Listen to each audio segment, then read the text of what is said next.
Capítulo 4. De como a alma, que carece de objetivo para as suas paixões, as manifesta ainda que ao acaso.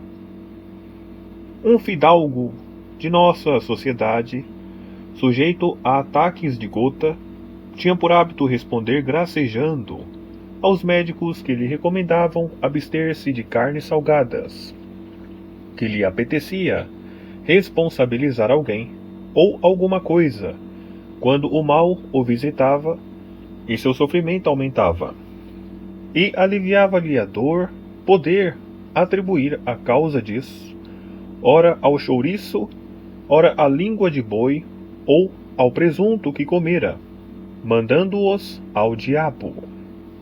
Em verdade, assim como nos dói o braço erguido para bater, se o golpe não alcança o alvo e atinge o vácuo, e assim, como para tornar uma paisagem agradável, é preciso que ela não se isole no espaço, mas antes se apoie a um fundo apropriado e seja vista a distância suficiente. Assim como o vento, se espessas florestas não se erguem à sua frente como obstáculos, perde sua força e se dissipa na imensidão. Assim a alma perturbada e agitada se confunde quando lhe falta um objetivo. Em seus transportes exige ela sempre algo a que culpar e contra o que agir. Plutarco diz, a propósito dos que se afeiçoam a macacos e a cãezinhos, que a nossa necessidade de amar, em não se exercitando normalmente, em vez de permanecer insatisfeita, projeta-se sobre objetos ilícitos ou indignos dela. Vemos igualmente a alma tomada pela paixão, de preferência a não se entregar a ela. Enganar-se a si própria criando um objetivo falso ou fantasista, ainda que a expensas de suas próprias convicções. É o que leva os animais feridos a voltar-se contra a pedra ou o ferro que os feriu, ou a morder-se a si mesmos para se vingarem da dor sentida. Assim a ursa de Panônia se fez mais feroz quando atingida pelo dardo que retém a fina correia de Lípia.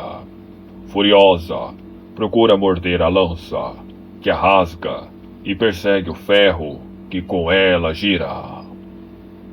Que causas não inventamos para as desgraças que nos afligem? A quem ou a que, com razão ou sem ela, não culpamos a fim de ter algo contra que nos havermos?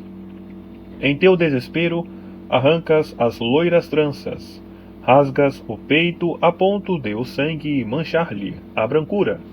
São eles a causa da morte desse bem-amado irmão, que uma bala mortal não cruelmente atingiu? Não volta-te, pois, contra outros. A propósito do exército romano, que na Espanha acabava de perder seus dois chefes, Públio e Quineu Cipião, ambos grandes guerreiros, diz Tito Livio. Em todo o exército, cada qual se pôs imediatamente a derramar lágrimas e a dar pancadas na cabeça. Não é esse um costume generalizado? E não andava certo filósofo Bion, quando, a propósito do rei, que no arrebatamento de sua dor arrancava barba e cabelos, dizia gracejando: Pensa ele, realmente que a pelada amorteça a tristeza do luto? E quem não viu jogadores rasgar ou mastigar cartas, ou engolir dados, para se vingarem de um prejuízo? Xerxes mandou fustigar o mar e desafiou o monte Athos. E Ciro divertiu seus exércitos durante muitos dias a querer vingar-se do rio, indo pelo medo que tivera ao atravessá-lo. Calígula destruiu um magnífico palácio por causa do desgosto que sua mãe ali experimentara. Dizia o povo, na minha mocidade, que o rei dos nossos vizinhos, castigado por Deus, jurou vingar-se. Para tanto, ordenou que durante 10 anos não se rezasse, nem se lhe mencionasse o nome, nem mesmo na medida em que a autoridade pôde pretendê-lo, se acreditasse nele.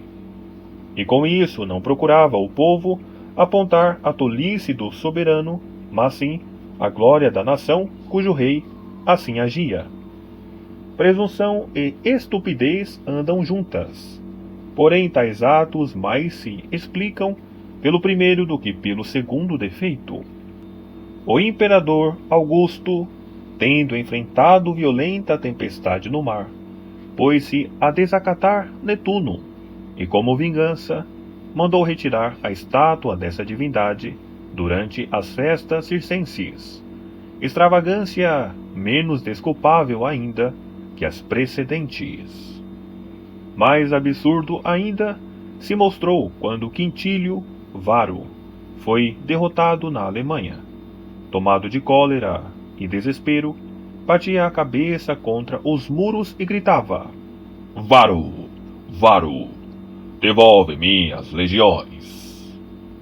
Semelhantes insanidades ultrapassam a loucura, principalmente quando a elas se junta a impiedade e elas se voltam contra Deus ou contra a sorte, como se esta nos pudesse ver e ouvir. Agem assim como os trácios diante dos relâmpagos e trovões, e que, a exemplo dos titãs, pensava reduzir Deus à razão, intimidando-o com flechas desfechadas contra o céu.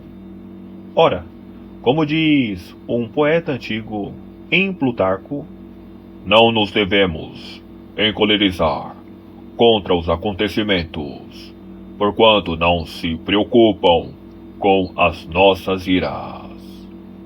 Mas nunca criticaremos demasiado essa desordem de nosso espírito.